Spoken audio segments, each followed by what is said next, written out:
Afternoon, ladies. Yes, I'm in California, so right now it's the afternoon. Excuse my hair and my appearance. I just finished up cleaning and thought I would make a quick video. So when I used to go to my support group meetings, there used to be different topics that people would talk about, and one of the main topics that they talked about that I really couldn't relate to was having trouble during the holidays. The holidays are coming up, and holidays are full of family fun and food.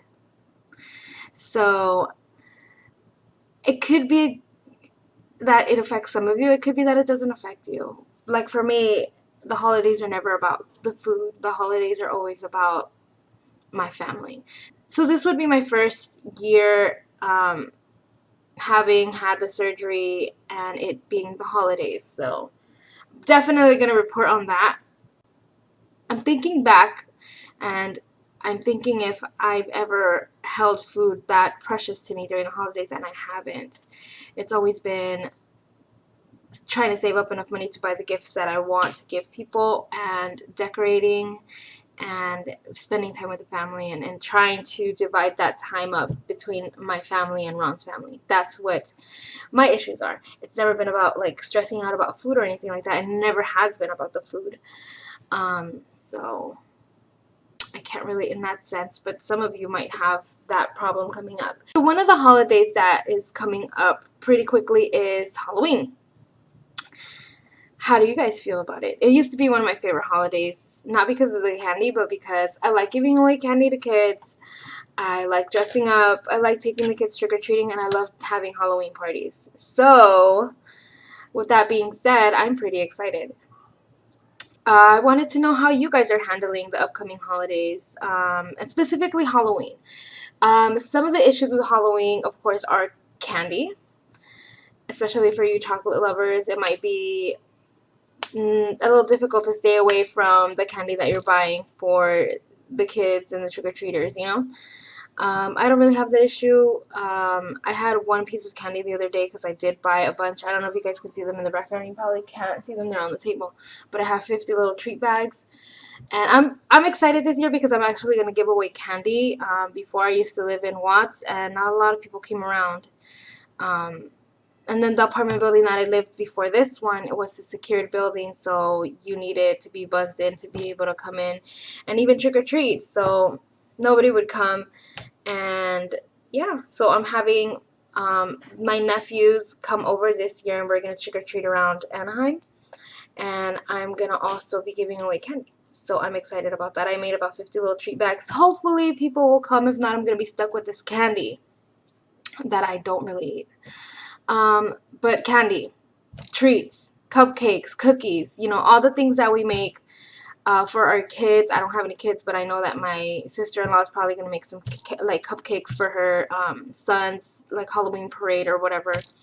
So how do you guys handle that? I mean, I don't have that issue, and I don't really bake much, and I don't make treats. I buy them, but I don't really like dig into the stash either, so it's like it's not an issue for me.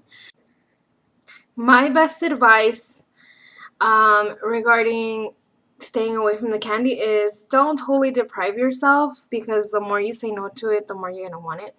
I would say have one piece of candy and then savor that candy, enjoy it, but then when you want more, just reach for something else that is better for you. A spoonful of peanut butter. It has protein in it. It's kind of sweet. It'll satisfy your sweet tooth. You can also get fruit. Either a banana, strawberries, blueberries, grapes. Of course, if you guys have issues with any of these, don't eat them, but I mean, that can satisfy your sweet tooth. Another thing that has been satisfying my sweet tooth when I want something is Greek yogurt sweetened with a little bit of honey, natural honey. That has actually done pretty good for me, and it has a lot of protein, and it tastes sweet.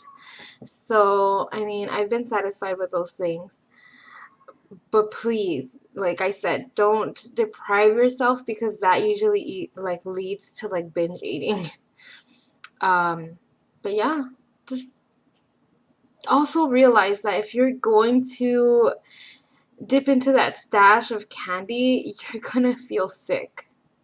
I mean, one piece of candy, okay, but if you eat like a whole bag, if you can even handle eating a whole bag, you're going to be pretty sick. So remember that sick feeling that you don't want to feel. That'll make you stay away. But have that one piece of candy and move on. Halloween costumes. Now, for women, there's a lot of people saying, you know, oh, Halloween is an excuse to dress like a total slut and all that. And I've been guilty of this. I've been guilty of it when I was around 250 pounds. Like I said, I was very happy with my body. I didn't care what other people thought, and I was dating a lot and getting hit on a lot more than I'm getting hit on now. So, you know, I felt very confident, and I did wear a couple of very, very, very, very revealing outfits a couple times. And it wasn't that hard for me to find a costume because I knew where to search, I guess. It was like plus size, I know what fits me, I know how it's gonna hug my body, I know what material, right? Yeah. Now, 110 pounds later and lighter, I went Halloween costume shopping, and I'm still in that in-between stage of regular size and plus size. So the plus size fits me too big, the regular size fits me too small, and I'm just screwed. So I decided that I wasn't going to buy a Halloween costume and that I was just going to get it made.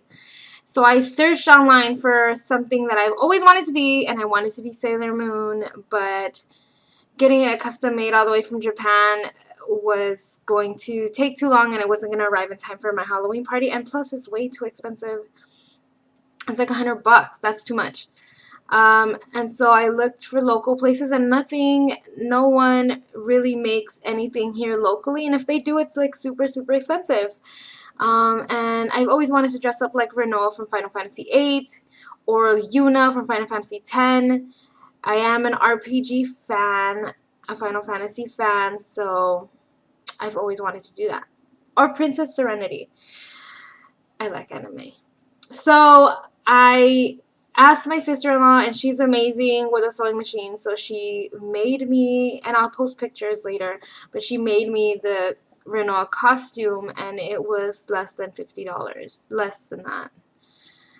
What was it, $12 for the material. I already had biker shorts. I just had to buy the zippers for like $139, and then the boots were $20 that I got on sale. And what else? And that I can wear also. It doesn't have to be with a costume. I don't know. I got the jean skirt for $2 at Goodwill.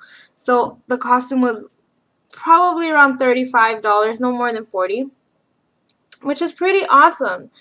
And my sister-in-law totally nailed it. She made the costume for me, and it looks pretty good, in my opinion. I'll post pictures of it. But yeah, Halloween and costume shopping. It can get a little frustrating. So what are you going to be for Halloween? I hope that you guys are having a better time looking for costumes and are able to find something that you really want to be. What do you think about the whole being slutty or not being slutty? I think it's all in fun. I mean, if you want to go out and flaunt it, go ahead. If you feel comfortable with it, go ahead. But for me, I am sticking to something that I like, and luckily I had somebody to help me make it possible. So for the first time ever, I will be wearing something that I've been wanting to do for the longest. So the 19th is my Halloween party. I will definitely be getting footage of that, and I will definitely be posting the costumes that my sister-in-law made because they're pretty amazing. So I will see you guys next week. The party's this weekend, so I'm super excited. Yeah, see you guys next week.